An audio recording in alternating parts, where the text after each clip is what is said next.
Well, welcome back. If you're just joining, this is Daybreak on Trust Television, and of course, we've gotten to that segment of the program, Daybreak Interactive, where you get to comment, share your thoughts, questions, if you may, on different issues of discussions, of course, as it concerns you and, of course, the entire expanse of Nigeria. So today we're talking about an interesting issue: 16 governors, or 16 state governments rather, approaching the Supreme Court, challenging the legality of the establishment of the Economic and Financial Crimes Commission. An interesting one that I would really love, to hear your 2 cents on. But then, the Supreme Court on Tuesday fixed October 22nd for the hearing of a suit filed by at least 16 state governments challenging the constitutionality of the laws establishing the Economic and Financial Crimes Commission, the EFCC, and 2 others.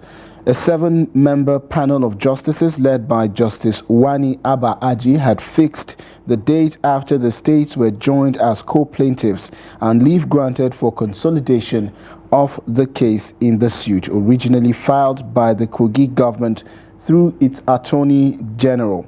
The states joined in the suit include Ondo, Edo, Oyo, Ogun, Nasarawa, Kebbi, Katsina, Sokoto, Jigawa, Enugu, Benue, Anambra, Plateau, Cross River, and also Niger State. Now, the 16 states said they are relying on the fact that the Constitution is the supreme law, and any law that is inconsistent with it is a nullity. Well, that's a bit of the gist on the matter now. Well, there's been, a couple of interpretation of what happened, the action taken by these state governments approaching the court, challenging the establishment of the EFCC. But then, what's your take on this development? What do you think is at play? Do you think that these state governments are fighting for their rights? Do you think that this should be the focus of the conversation right now? Besides, why is this the focus of the conversation right now?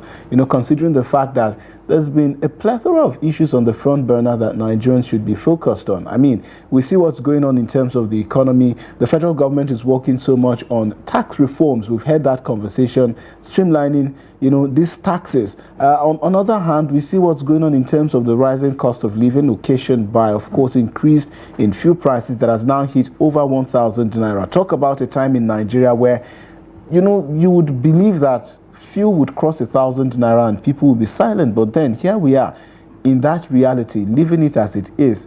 People bickering, but then what will change? Have one scene that will really impact the lives of Nigerians positively. But then we have this conversation about questioning the establishment of the EFCC. Should this be what Nigerians should be focused on? Why should Nigerians be focusing on this? I think we have our first caller now. Hello, good morning, welcome to Daybreak Interactive. What's your name and where are you calling from?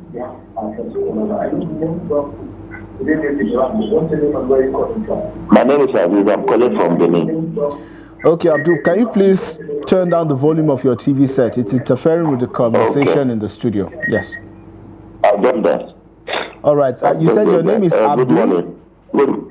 Aziz, I'm calling from Benin. Habibu from Benin. Aziz from Benin, yes. Oh, okay. I see this as a distraction to me. Because for now, if anybody should be talking about abolishing the EFCC or what have you, it should not be the state government that the EFCC tends to even wants to fight. It was not created because of private individuals, or I know they also oversee those persons, but majority of the corruption that happens in this country comes from these state governments. They cannot have that right to fire and hire. If really they want the betterment of this country, let's assume the EFCC laws were not set up rightly. It is their own will, their own right to push their National Assembly members to amend the necessary law to make the EFCC stand in a very better place than for them to be calling for the abolishment of EFCC.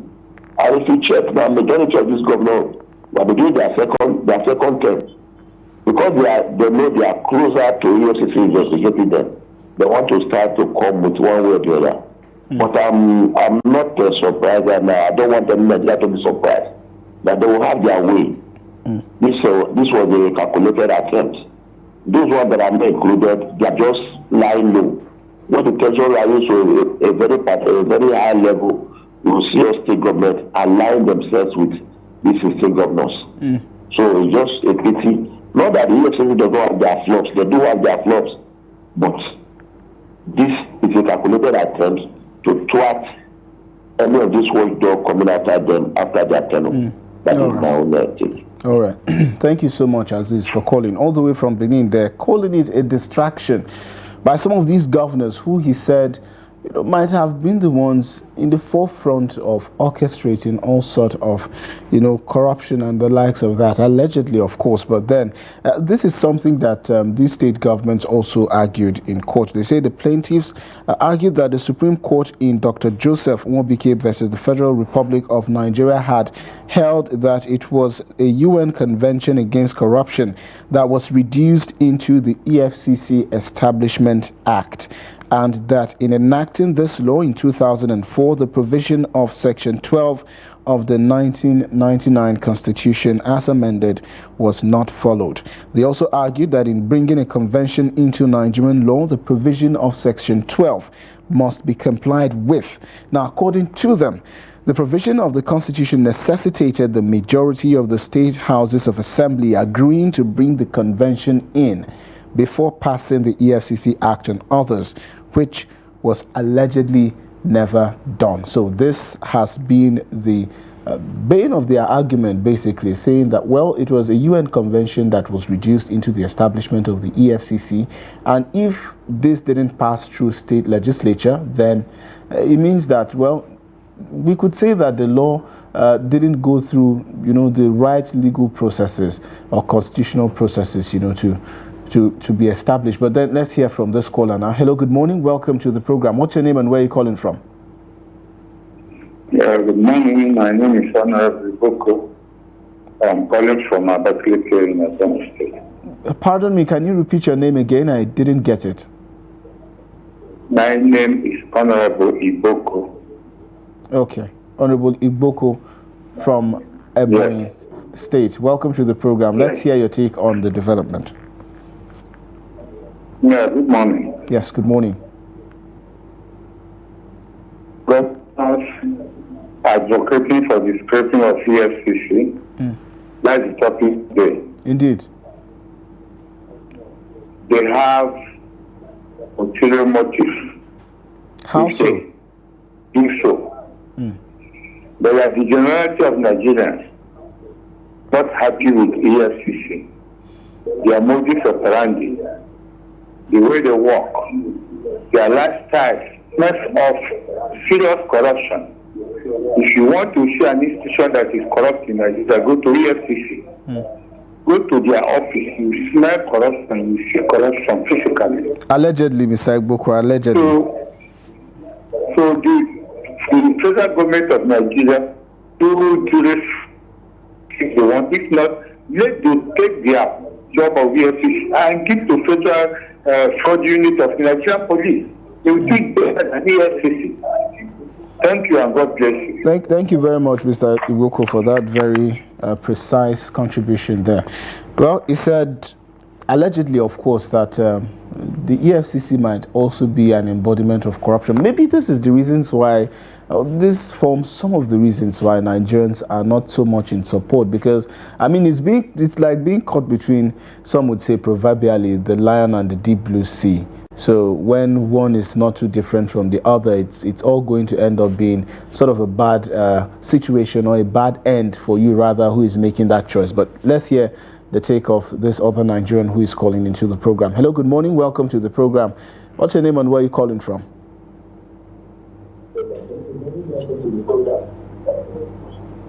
Hello, good morning. Can Shatima Kurima calling from Eduguri. Shatima, good morning. Welcome to the program. Shatima, you would have to turn down the volume of your TV set so it doesn't interfere with the conversation. Okay, thank you. I step out of it. All right. Shatima, tell us, what's your take on this plan or this move currently by 16 state governments against the EFCC? EFCC and the state governors, they are twins.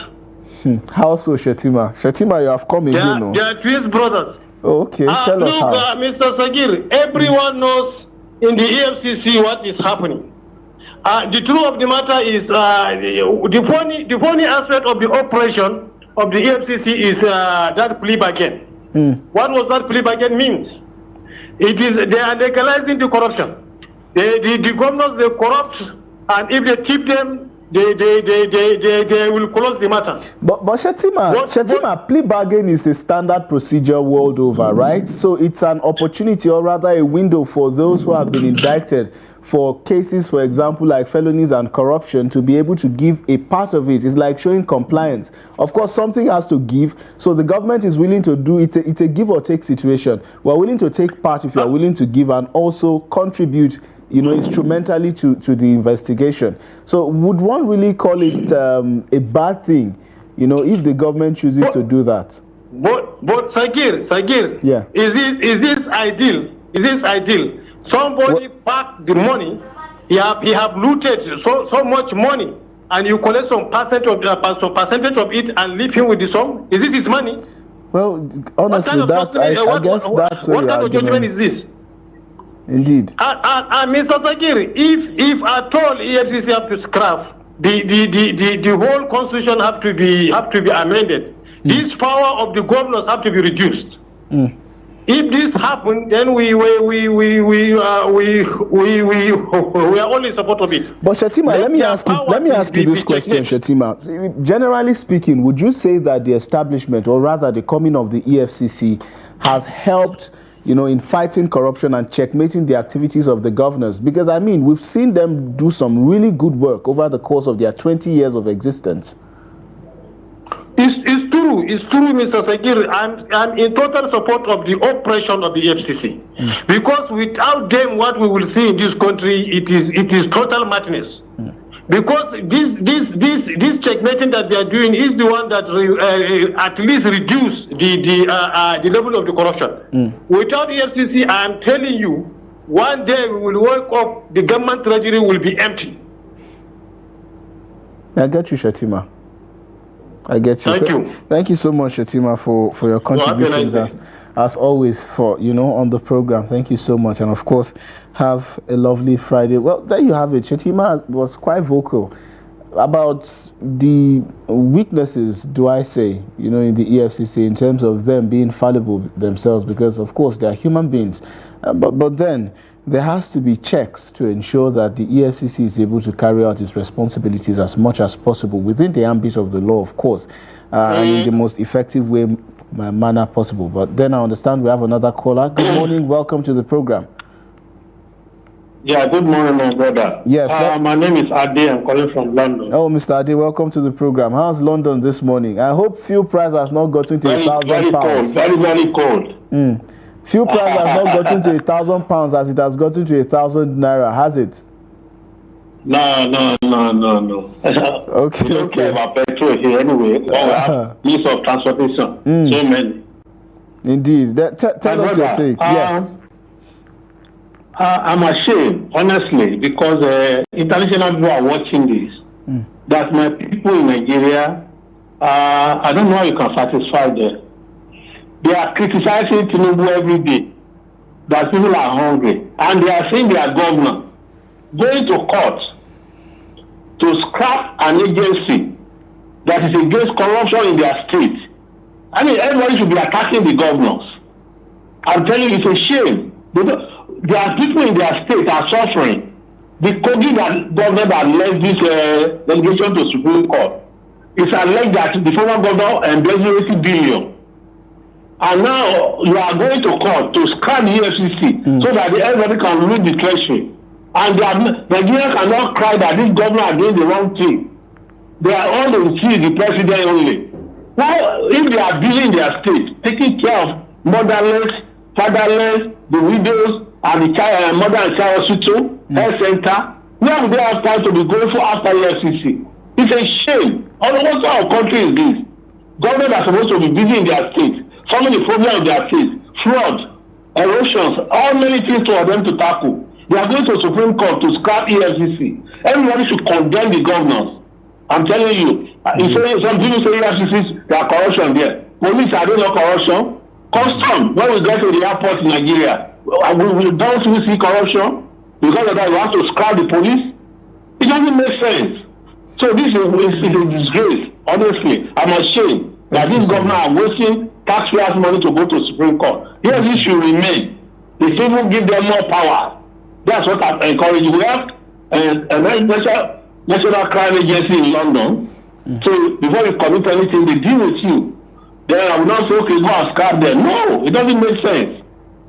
God will help my country, Nigeria. God will bless Nigeria and give us right leader. Amen. Amen. Thank you. God bless you, my brother. Thank you, and God bless you too, Mr. Ade. Calling all the way from London there with his passionate submissions on the issues. Yes, Mr. Ade spoke so passionately, talking about the world watching Nigeria and the activities of some of our government officials as well. Of course, I'll talk about this situation. Mr. Ade called from London. So if Mr. Ade is watching from London, quite a number of others are also watching from the international community, it means. But then let's also take submissions from the next caller on the program. Hello, good morning. Welcome to the program. Hello, good morning. Your name and your location. Hello, I'm Ahmed Baba from Makodi, Benue. Mr. Ahmed from Benue, welcome to the program. Tell us your take on the topic, of course. The topic this morning is very, very interesting.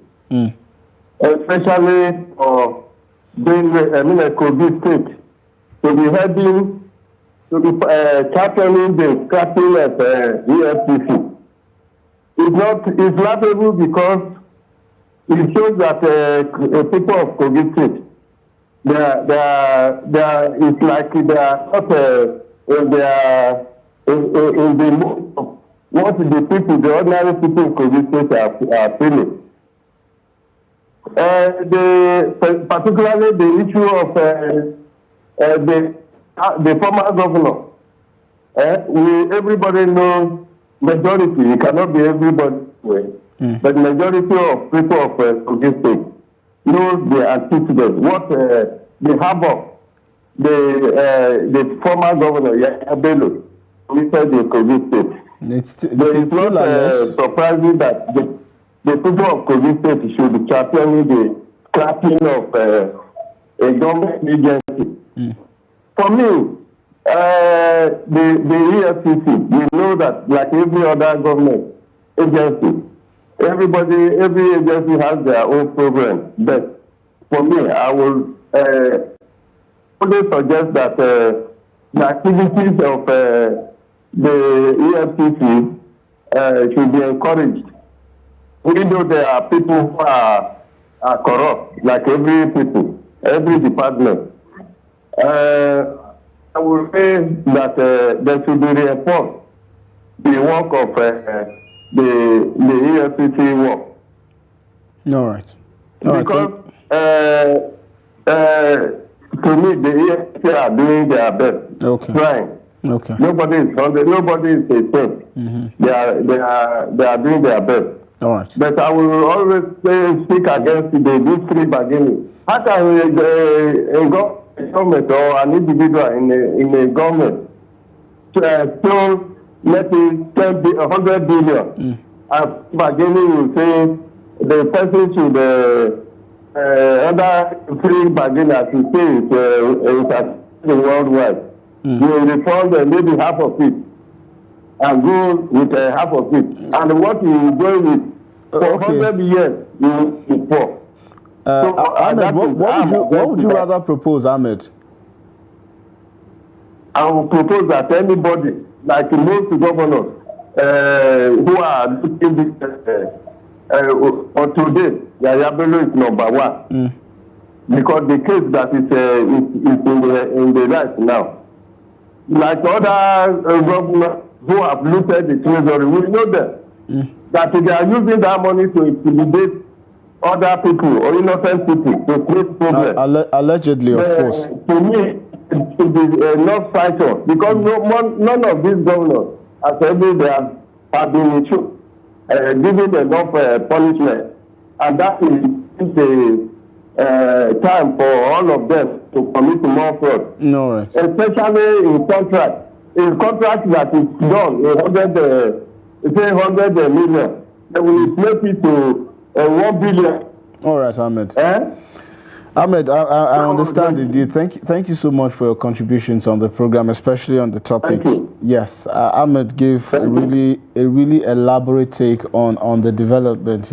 Pointing accusing fingers, allegedly though. But then I really would love to, get callers to weigh in on this topic from Kogi State. I understand that we usually get quite a number of callers from Kogi State, but not any of them have called this morning. If you're watching me from Kogi State, please, I would like you to call on the program with your take on this topic as it concerns you, especially as it was the Kogi State government that initiated, of course, the suit and joined 15 other state governments. Well, we have another caller on the program now, hopefully from Kogi State. Hello, good morning. Hello. Welcome to the program. What's your name and where are you calling from? It's Moses from Makodi. Okay, Moses from Makodi. Yes, welcome to the program, Moses. What's your take on the topic? No, the topic is very, very interesting. The topic is very, very interesting. Okay, tell us your mind. The topic... Moses, so I would like for you to turn down the volume of your TV set. It's causing an interference with the program. Can you reduce the volume of your television? Yes, I've done so. All right, go ahead, Moses. Please, my own take is this. My own take is that the EFCC should be given independent more than the way they are. Okay. Where the president cannot interfere, the Senate will not interfere, and the legislature will not interfere, so that they will have more autonomy to do the work right. If you are not corrupt, why will you say they should start this? Well, Moses, we really cannot say that the president and the legislature shouldn't interfere, because the chairman of the EFCC, I understand that there has to be a mechanism for independent appointment such that, it will not have external influence from the presidency, but the legislature carries out oversight functions. So it also makes the laws and amends the laws establishing the EFCC. So it might not be possible to divorce the EFCC from the legislature, because by right they carry out oversight and legislate laws, that make up the activities and functions of the EFCC. But go ahead. So please, they should not be scrapped. The EFCC should not be scrapped. Whether the governors, EFCC should put more eyes on these governors, these 16 governors. Yes. Right. Put more eyes on the 16 state governors so that we see why are they afraid of EFCC? Who knows? Only them can answer. So thank you for the topic. No problem. Thank you so much, Moses, for calling into the program. Yes, Moses came with a different call. A need for the EFCC to be more independent. That's a really good one, especially seeing that if the EFCC is so it's going to make it much more easier for them to carry out their responsibilities without, thinking so much about implications and consequences, of course. But then we have another caller. Let's get their take on the topic as well. Hello, good morning. Welcome to the program. What's your name and where are you calling from? Hello, good morning. This is Sunday calling you. Can you repeat that again? No, my name is Sunday. I'm calling you from Benue State. Hamza, calling me from Benue State. Sunday, rather. My apologies, Sunday. Welcome to the program. Calling from Otukpo. How's Otukpo this morning, Sunday? Otukpo is good. Sunday, it's seeming like Benue State was one of those states that joined the Kogi State government in the suit calling for the scrap of the EFCC. So tell us your take on this development. Well, I am so much happy concerning the conversation today. Sincerely speaking, yesterday I was talking to two people concerning and today is another topic which is very important. Sunday, do me a favor. Can you turn down the volume of your TV set? It's causing a bit of interference. Yeah, can you hear me now? Hello, Sunday, are you there? Can you hear me now? Oh, okay, fine. This is better. Yes. So, sincerely speaking, I'm from Kogi State. I'm a bona fide son of Kogi. See, let me tell you the fact.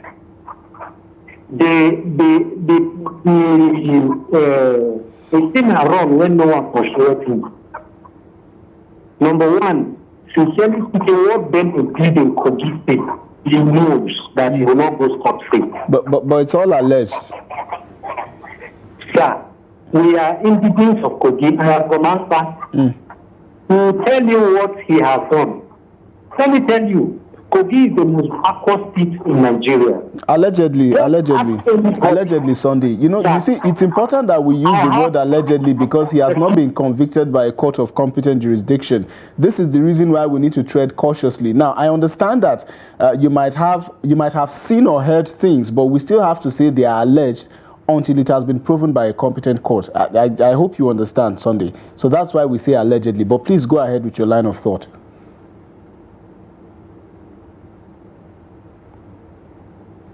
Hello, Sunday, are you there? Okay. Sunday, can you hear me, Sunday? Oh, okay. It seems that we may have lost Sunday, but then I think we have another caller on the program. Hello, good morning. Can you hear me? Yeah, good morning. I can hear you. Yes, I can. Welcome to the program. Please, what's your name and where are you calling from? Okay, my name is Dr. I'm calling from Delta State. God's Day from Delta. Welcome to the program, God's Day. Interestingly, Delta State is not one of those states that joined the Kogi State government in the suit. But then, what's your take on this suit calling for the scrap of the Economic and Financial Crimes Commission? On this, government, they are just run. They are not run because have spread of this anti-corruption against it. Scrapping EFCC is like you are legalizing corruption in the state. That's an interesting take. And the recent financial authority into government. Okay, so God's Day, unfortunately, you may have to give us a call back, God's Day. There's been a bit of breakage in the quality of the call, and it's been difficult making out some of what you're saying, but I do understand that you made a crucial point that, scrapping the EFCC is tantamount to literally legalizing corruption. But let's get a take from another caller while God's Day try to reconnect with us. Hello, good morning. Welcome to the program. Good morning. Good morning. What's your name and where are you calling from? This is Udechukwu. Udechukwu, calling from where? Benin. I want to contribute to the... Okay, from Benin. Udechukwu, go ahead. Okay, my contribution is that the scrapping of the EFCC are not no Nigerians are thinking better for this country will allow it. But the issue there is that the politicians, even the presidents, are using it to against the other opposition political parties, and whereby they are doing so, they are not fighting the real corruption. They are fighting individuals. So if they want to strengthen EFCC to be independent and fighting corruption, that would be better for all of us. But the governors that are going there, and many people may see them that they are asking to scrap it so that they can have free day for corruption. I think I believe it. What I believe is let it be independent. Fighting every corruption in Nigeria should be better. Thank you and God bless you. Thank you so much, Udechukwu from Edo State, who called with his take on the development. Scrapping the EFCC is not the solution. You might as well be encouraging more corruption if you do so. What the EFCC needs is to be empowered, to be strengthened, and to be made more independent. This, of course, is replicated from the take of other callers as well, who echoed a similar thing. It's important for you to get the EFCC to be more independent. If it's more independent, it means it can carry out its responsibilities more independently, so we don't find ourselves in a situation where certain people become invincible or become, impossible to investigate, if I may use that word. And, Nigerians continue to bear the brunt of losing billions upon billions of its resources that could have been used for infrastructural development. But then we have another caller on the program. Hello, good morning. Welcome to the program. What's your name and where are you calling from? I'm Jafar from Maiduguri. Can you please repeat your name again? My name is Jafar from Maiduguri. Jafar from Maiduguri. Welcome to the program, Jafar. What's your take on the topic? Yeah, it's a very shameful matter to EFCC regarding this corruption issue in Nigeria. We know that EFCC has been established during Obasanjo reign, and the purpose of the establishment of this EFCC is to fight corruption to the country.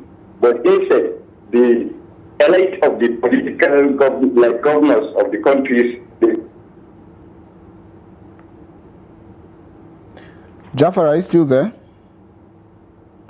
Unfortunately, we lost Jafar. Well, I think we still have time for one more call. So hopefully this caller will call from Kogi State. We've not still gotten a caller from Kogi, interestingly, but thankfully we got someone who called from Makudi, who is an indigene of Kogi State, but unfortunately we also lost Ahmed. I hope he calls us back. We have another caller, of course, now. Hello, good morning. Welcome to the program. What's your name and where are you calling from?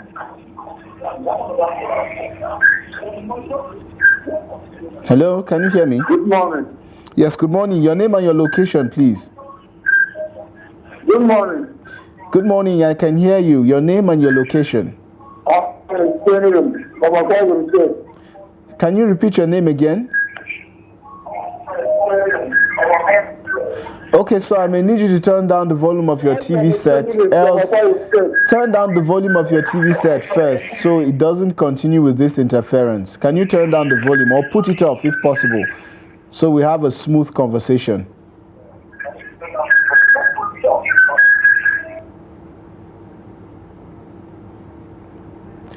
Okay, I think we may have to let that caller go. Unfortunately, we couldn't establish a seamless conversation with him because the volume of his TV set is on and high. So please turn down the volume of your TV set if you want to join the conversation. Hello, good morning. Welcome to the program. What's your name and where are you calling from? Good morning. Yes, good morning. Your name and your location. This is Mr. Gideon. I'm calling from Otukpo, Benue State. Mr. Gideon from Otukpo, Benue State. Welcome to the program. What's your take on the topic? Yes, my take on the...